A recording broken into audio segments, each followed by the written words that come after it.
Well, hi, this is Darryl Davis, back with the second half of Calling for Sale by Owners. I'm not going to review the first half because if you can just watch the video that I've already done, because it would be a waste to do it again. Okay, so the second part is after you've asked them, are you working with brokers in the sale of your property? And they say yes. Then you're going to ask them a series of questions about where they're moving to, why they're, da-da-da. So you can break questions into two categories. One category would be their current home, And I'm sorry for those of you that can't read English. I'm sorry. Okay, current home, this here, the second group of the questions would be where they're going to. So where they're moving to, why they're selling. Well, you could say that, why are they selling? Their current home. For example, questions like, let's take it from the top. So I'm wondering, are you working with brokers in the sale of your property? They say yes, maybe, possibly. Well, I'm looking at your advertisement. It looks very nice. Let me ask you, how many bedrooms do you have? How many baths? Have you done any major improvements? What do you think is the most appealing part to the house?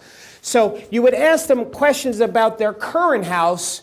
And part of what you're doing here is doing two things. You're getting information about their current home, but the other part is you're building rapport, which is very, very important on the telephone to build that rapport. Once you feel you've asked enough of these questions, then you would ask them, well, let me ask you, where are you moving to? Why there? When do you need to get there by?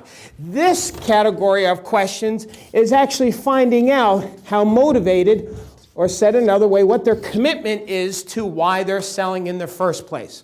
This is very good stuff. This is getting information, that's what that is, information about the current home and your building rapport.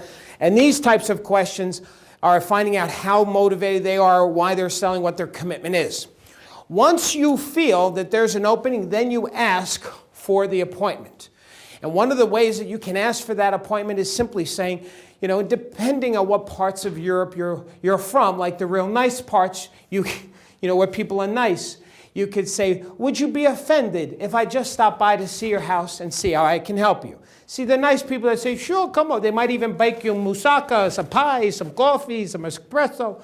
So that'll be very nice.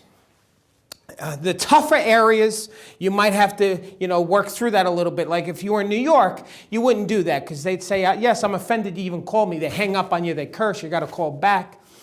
So you might do one of these. You'd say, well, let me ask you, if I had a buyer who is willing to give you the money you need to make this move a success, would you sell it to them? It is possible in some cases to do that, but first I need to see your house and see how I can help you.